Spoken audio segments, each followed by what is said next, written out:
I'm Pastor Kevin Begley. This is Pastor Pam Begley. We're the pastors of Harvest Worship Center. We are going to show you a few highlights from our conference on defending the faith with Dr. Lyman Kulathungam, Dr. Bishop Jonathan Alvarado, and Bishop Clifford Frazier. We are having a great time, and I know you're going to enjoy these clips. It was 1983 when the riot started between two racial groups, the Sinhalese and Tamils. The Sinhalese are the majority race and the Tamils are minority. And it started during that time. And racially and linguistically and also religiously, we are different.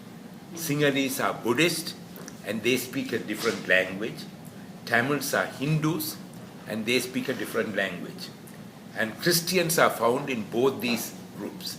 So we had in our group both Christians, both Hindus who were converts, Tamils, and also Sinhalese who were converts from Buddhists. So it was a mixed group. Yeah. So when we came up, when it was told that riots is going to spread to the university campus, since I was a Tamil belonging to a minority racial group, and since I was a Christian, I was a target. The target became very prominent because all the neighborhood professors and students knew who I was.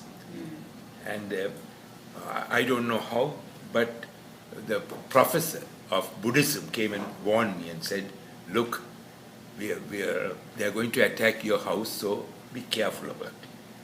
And then our pastor took us to 14 miles into a orphanage, and that's where the thing we had the prayer meeting and God showed us.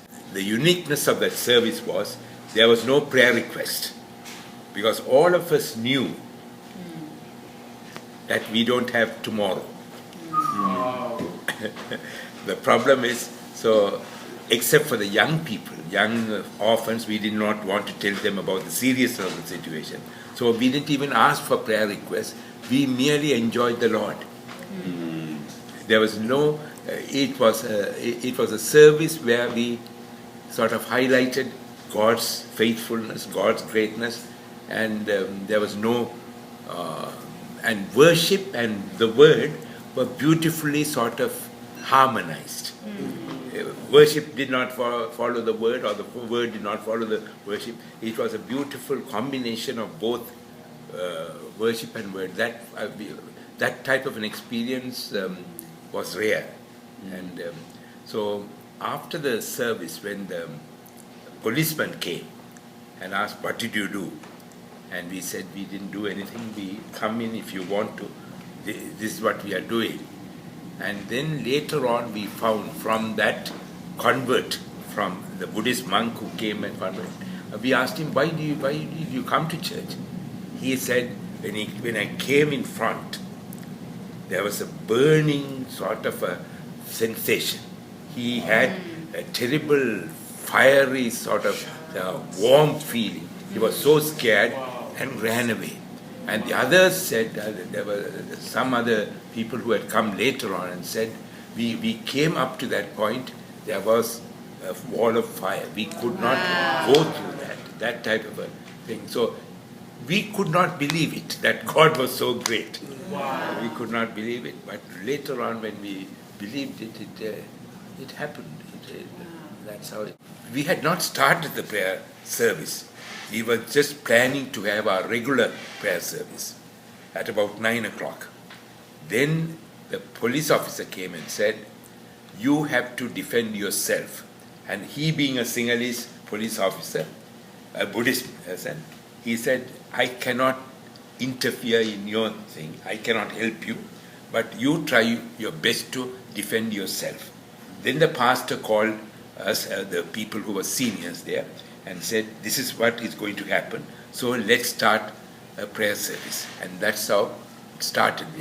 And it's interesting, after that, after the riots were sort of subsiding, there were refugee camps in our campuses. All the halls were turned into refugee camps.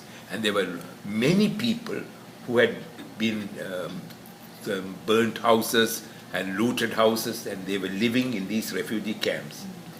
And God gave us an opportunity, gave us a van in which there was a Canadian nurse who had come there for working on a temporary basis. And then the pastor and a few of us, a doctor and us, we went to these refugee camps. And we were able to present Christ. And then the question they will ask, no, you are all safe. Then we tell our story that we lost everything, but we have Christ.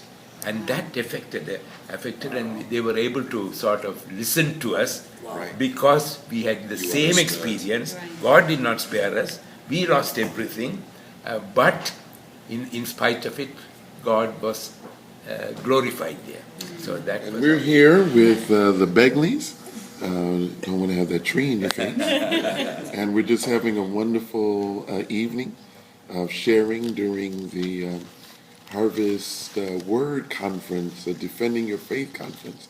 And with us is Bishop Alvarado, and there's my precious wife. And we have some other members who are here that are sharing in this time, and we just wanted to take a moment to share this extraordinary testimony that this champion of the faith and this precious wife is sharing with us.